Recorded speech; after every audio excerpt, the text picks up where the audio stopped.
എല്ലാവർക്കും പുതിയൊരു വീഡിയോയിലേക്ക് സ്വാഗതം. അപ്പോൾ നമ്മൾ ഇതേപോലെയുള്ള ഫ്ലവർ ബീഡ്സ് വെച്ചിട്ടാണ് നമ്മളിന്ന് നമ്മുടെ ഒരു വർക്ക് ചെയ്യാൻ പോകുന്നത് കേട്ടോ. അപ്പോൾ ഇതിൻ്റെ തുടക്കത്തിൽ തന്നെ കാണിച്ചു തരാം ഇതെങ്ങനെയാണ് നമ്മൾ ചെയ്തെടുക്കുന്നത് എന്നുള്ളത്. അപ്പോൾ ഇതിന് വേണ്ടിയിട്ട് ഞാൻ ഗോൾഡൻ കളറിലുള്ള നമ്മുടെ ആക്രിലിക് പെയിൻ്റാണ് യൂസ് ചെയ്തിരിക്കുന്നത് കേട്ടോ. നമുക്കൊരു ബ്രഷ് ഉപയോഗിച്ചിട്ട് ഇന്നൊന്ന് പെയിൻറ്റ് ചെയ്യണം. അപ്പോൾ ഇതിൻ്റെ മോഡൽസും കാര്യങ്ങളൊക്കെ കാണിച്ചു തരാം. അപ്പോൾ ഇത് കണ്ടില്ലേ, ഇതേപോലെ എടുക്കുക. നമ്മൾ വെള്ളം ചേർത്തേണ്ട ആവശ്യമില്ല. ഇതേപോലെ തന്നെ ഡയറക്റ്റ് ഒന്ന് ബ്രഷിലാക്കിയിട്ട് ഞാൻ നമ്മുടെ ഈ ഒരു ലീഫിൻ്റെ പകുതി ഭാഗത്തെ ചെയ്യുന്നുള്ളൂ. പകുതി ഭാഗത്തെന്ന് വെച്ചാൽ 5 ലീഫേ ഉള്ളൂ, പക്ഷേ ഞാനതിൽ 3 പെയിൻറ്റ് ചെയ്യുന്നുണ്ട്. അപ്പോൾ നിങ്ങൾക്ക് ഇഷ്ടമുള്ള കളർ വെച്ചിട്ട് ചെയ്യാം. ഞാൻ പിന്നെ നമ്മുടെ ഓണമായിട്ട് റിലേറ്റ് ചെയ്തിട്ടുള്ള ഒരു തീമാണ് മനസ്സിലുണ്ടായിരുന്നത്. അപ്പോൾ അതുകൊണ്ടാണ് ഈ ഒരു ഗോൾഡൻ കളർ സെലക്ട് ചെയ്തിട്ടുണ്ടായിരുന്നത് കേട്ടോ.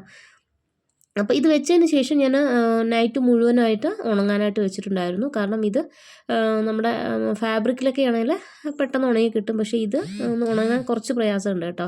അപ്പോൾ അതുകൊണ്ട് തന്നെ ഒരു നൈറ്റ് മുഴുവനായിട്ട് ഞാൻ വെച്ചിട്ടുണ്ടായിരുന്നു. നമുക്ക് എത്ര വേണോ അതിനനുസരിച്ചിട്ട് പെയിൻറ്റ് ചെയ്തിട്ട് ഒരു രാത്രി വെച്ചാൽ മതി, നമുക്ക് രാവിലെ സെറ്റായിക്കോളും കേട്ടോ.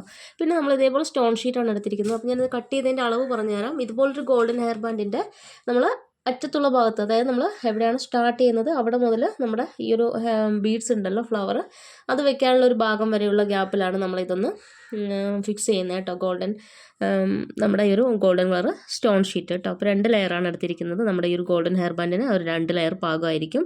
പിന്നെ 7000ൻ്റെ ഗമ്മ് ഇതേപോലെ എടുത്തിട്ട് നമ്മളൊരു സൈഡ് ഒന്ന് അറ്റാച്ച് ചെയ്ത് കൊടുക്കുന്നു കേട്ടോ. അപ്പോൾ കുറച്ച് ദിവസമായിട്ട് നമ്മുടെ വീഡിയോസും കാര്യങ്ങളൊന്നും തന്നെ ഉണ്ടായിരുന്നില്ല. ഒരുപാട് പേര് ചോദിച്ചിട്ടുണ്ടായിരുന്നു. അപ്പോൾ ഞാൻ ഒത്തിരി പേര് പേഴ്സണലി മെസ്സേജ് അയച്ചിട്ടുണ്ടായിരുന്നു കേട്ടോ. ഇൻസ്റ്റയിലും കാര്യങ്ങളൊക്കെ ചോദിച്ചിട്ടുണ്ടായിരുന്നു. അപ്പോൾ ഞാൻ ഇൻസ്റ്റയിൽ ഒരു വീഡിയോയും ഒരു റീലും കൂടി ചെയ്തിട്ടുണ്ടായിരുന്നു. അപ്പോൾ മോൻ ന്യൂമോണിയും കാര്യങ്ങളൊക്കെ സ്റ്റാർട്ട് ചെയ്യായിരുന്നു. അപ്പോൾ അതുകൊണ്ട് തന്നെ ഹോസ്പിറ്റലിൽ അഡ്മിറ്റ് ആയിരുന്നു. അപ്പോൾ അതിൻ്റെ വീഡിയോസും കാര്യങ്ങളും കൂടി ഞാൻ ഇതിൽ ഉൾപ്പെടുത്തുന്നുണ്ട് കേട്ടോ. ഒത്തിരി പേര് ചോദിച്ചിട്ടുണ്ടായിരുന്നു. അപ്പോൾ അവർക്ക് എല്ലാവർക്കും കൂടിയുള്ളൊരു റിപ്ലൈ ആണ് കേട്ടോ ഇത്.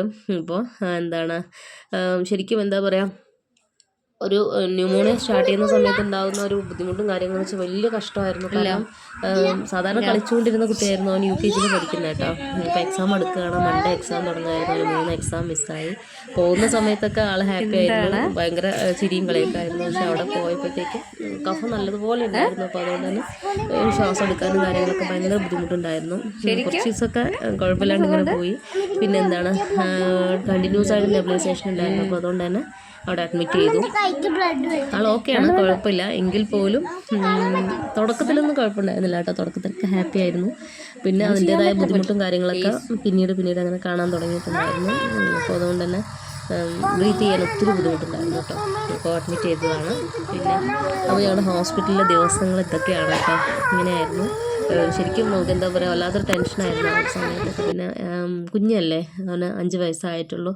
അപ്പോൾ അതിൻ്റേതായ കുറേ ബുദ്ധിമുട്ടും കാര്യങ്ങളൊക്കെ ഉണ്ടായിരുന്നു. പിന്നെ ഞങ്ങൾക്ക് നെബുലൈസേഷന് മാസ്ക് വെക്കാൻ ഭയങ്കര മടിയാണ്. അപ്പോൾ അത് കാരണം ഇതായിരുന്നു കേട്ടോ അവിടെ ഉണ്ടായിരുന്ന ഏറ്റവും വലിയ കലാപരിപാടികളിൽ ഒന്നെന്നുള്ളത്. അവനിങ്ങനെ കണ്ടില്ലേ, ഇതൊക്കെ തന്നെയാണ് കേട്ടോ. പക്ഷെ എന്നാലും കുഴപ്പമില്ല, നമുക്ക് ട്രീറ്റ്മെൻറ്റും കാര്യങ്ങളൊക്കെ നല്ലതായിരുന്നു. അതുകൊണ്ട് തന്നെ പെട്ടെന്ന് അതിനുള്ള ഫലവും കണ്ടു. പിന്നെ അതിന് ശേഷം വലിയ കുഴപ്പം കാര്യങ്ങളൊന്നും ഉണ്ടായിരുന്നില്ല. ഏകദേശം ഒരു 5 ദിവസം ഹോസ്പിറ്റലിൽ തന്നെ ഞങ്ങളിങ്ങനെ സ്പെൻഡ് ചെയ്തു. പിന്നെ അവസാനം വന്ന് പിന്നെ കുഴപ്പമില്ലാണ്ടായി. പിന്നെ എക്സാം കാര്യങ്ങൾ ഏകദേശം ഒരു 3 പരീക്ഷ അവന് മിസ്സായിട്ടോ. പിന്നെ ഒരു ലാസ്റ്റ് ദിവസം, 4ാമത്തെ ദിവസമൊക്കെ ആകുമ്പോഴത്തേക്കും ആൾ ഓക്കെ ആയി. പിന്നെ കളിക്കാനൊക്കെ തുടങ്ങി.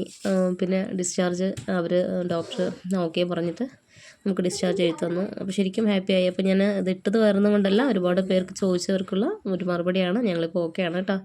അപ്പോൾ ഇത് കണ്ടില്ലേ, ഇതേപോലെ നമ്മളിത് ഒട്ടിച്ചു കൊടുക്കാം കേട്ടോ. ഒട്ടിച്ചു കൊടുത്തിട്ട് എന്നിട്ട് നമ്മൾ അപ്പുറത്തെ സൈഡിലും ഇതേപോലെ തന്നെ സ്റ്റോൺ ഷീറ്റ് വെച്ചിട്ട് കവർ ചെയ്തിട്ടുണ്ട് കേട്ടോ. പിന്നെ നമ്മൾ ചെയ്യുന്നത്, ഇത് ഞാൻ ഒരു രാത്രി വെച്ചതിന് ശേഷം ഇത് ശരിക്കും നമ്മുടെ ആ ഒരു പെയിൻ്റ് ഉണ്ടല്ലോ, അത് ശരിക്കും അവിടെ നല്ലതുപോലെ സെറ്റായിട്ടുണ്ട്. പിന്നെ നമ്മുടെ ഈ നടുഭാഗത്തേക്ക് ഒരു സ്റ്റോണാണ് ഒട്ടിച്ചു കൊടുക്കുന്നത്. ഇത് നമ്മൾ ഓൾറെഡി കുറേ വർക്കിലൊക്കെ ചെയ്തിട്ടുള്ള സ്റ്റോണാണ് കേട്ടോ. അപ്പോൾ ഇതിലേക്ക് ഇങ്ങനെ വെച്ച് കൊടുത്തിട്ട് ജസ്റ്റ് ഒന്ന് സെറ്റ് ആവാനായിട്ട് വയ്ക്കാം. അപ്പോൾ ഞാനൊരു 5-6 ഫ്ലവേഴ്സ് ഇതേപോലെ ഒന്ന് ആക്കി വെച്ചിട്ടുണ്ട് കേട്ടോ. അപ്പോൾ നിങ്ങൾ ഓണം സെയിലൊക്കെ ആയിട്ട് ബന്ധപ്പെട്ടിട്ട് എന്തെങ്കിലും പുതിയതായിട്ടൊക്കെ അല്ലെ ക്രിയേറ്റീവായിട്ട് എന്തെങ്കിലുമൊക്കെ ചെയ്യാൻ ആഗ്രഹിക്കുന്ന ആൾക്കാരാണെങ്കിൽ ധൈര്യമായിട്ട് ട്രൈ ചെയ്തോളൂ. നല്ല ബ്യൂട്ടിഫുൾ ലുക്കാണ്. നല്ല റിസൾട്ടാണ് കേട്ടോ. എനിക്ക് ചെയ്ത് വന്നപ്പോഴാണ് ശരിക്കും അതിൻ്റെ ഒരു ഭംഗിയും കാര്യങ്ങളൊക്കെ മനസ്സിലായത്. നല്ല ഭംഗിയുണ്ടായിരുന്നു. അപ്പോൾ ഇതേപോലെ നമുക്ക് തലേ ദിവസം ചെയ്ത് വെച്ചാൽ പിറ്റേ ദിവസത്തേക്ക് സെറ്റായിട്ട് വയ്ക്കാൻ പറ്റും. പിന്നെ നമുക്കിതിലേക്കൊന്നിനി ഫിക്സ് ചെയ്യുക കേട്ടോ. പിന്നെ എന്താണ് ചെയ്യുന്നത്, ഇതേപോലെ ഞാൻ ഒരു ഗ്യാപ്പ് വിട്ടിട്ടുണ്ടായിരുന്നില്ലേ, ഈ ഭാഗത്തേക്ക് നമ്മൾ 7000 അപ്ലൈ ചെയ്തിട്ട് ഞാൻ കുറച്ച് സമയം 7000 അപ്ലൈ ചെയ്തിട്ട് കുറച്ച് സമയം ഒന്ന് സെറ്റ് ആവാനായിട്ട് വെച്ചിട്ടുണ്ട് കേട്ടോ. നമ്മൾ അപ്പം തന്നെ ഒട്ടിക്കാൻ വേണ്ടി നോക്കിയാൽ അതങ്ങനെ തെന്നി മാറിപ്പോവും. അപ്പോൾ അതുകൊണ്ട് കുറച്ച് സമയം ഒന്ന് ഗമ്മൊന്ന് സെറ്റ് ആവാനായിട്ട് വെച്ചിട്ട് അതിൻ്റെ മുകളിലേക്ക് ഒട്ടിച്ച് വെച്ച് കൊടുത്താൽ മതി കേട്ടോ. ഇതേപോലെ നമുക്ക് നമ്മുടെ മോഡലിന് അല്ലെങ്കിൽ നമുക്ക് മനസ്സിൽ തോന്നുന്ന ഓരോ ക്രിയേറ്റിവിറ്റിയും കാര്യങ്ങളൊക്കെ ഉണ്ടാവുമല്ലോ, ഇതാണ് ഭംഗി അല്ലെങ്കിൽ ഇതാണ് നല്ലതെന്ന് തോന്നുന്നില്ല, അതേ ലെവലിൽ നമ്മളൊന്ന് ഒട്ടിച്ച് കൊടുക്കുക കേട്ടോ. നമ്മളിനി ഈ ഒരു ഗ്യാപ്പുള്ള ഭാഗത്തൊക്കെ നമ്മൾ ഇതാണ് ഫില്ല് ചെയ്യുന്നത്. അപ്പോൾ നമ്മുടെ ഓണം സ്പെഷ്യൽ നമ്മുടെ ഈ ഒരു വർക്കും കാര്യങ്ങളൊക്കെ ഇതാണ് കേട്ടോ. അപ്പോൾ ഇത്രയേ ഉള്ളൂ. ഓക്കെ, അപ്പോൾ നമ്മുടെ ഇതൊന്ന് സെറ്റായിട്ടുണ്ട്. അപ്പോൾ എല്ലാവർക്കും നമ്മുടെ വീഡിയോ ഇഷ്ടപ്പെട്ടു എന്ന് വിചാരിക്കുന്നു. അടുത്ത വീഡിയോ ആയിട്ട് വീണ്ടും കാണാം. അതുവരെ എല്ലാവർക്കും ബൈ.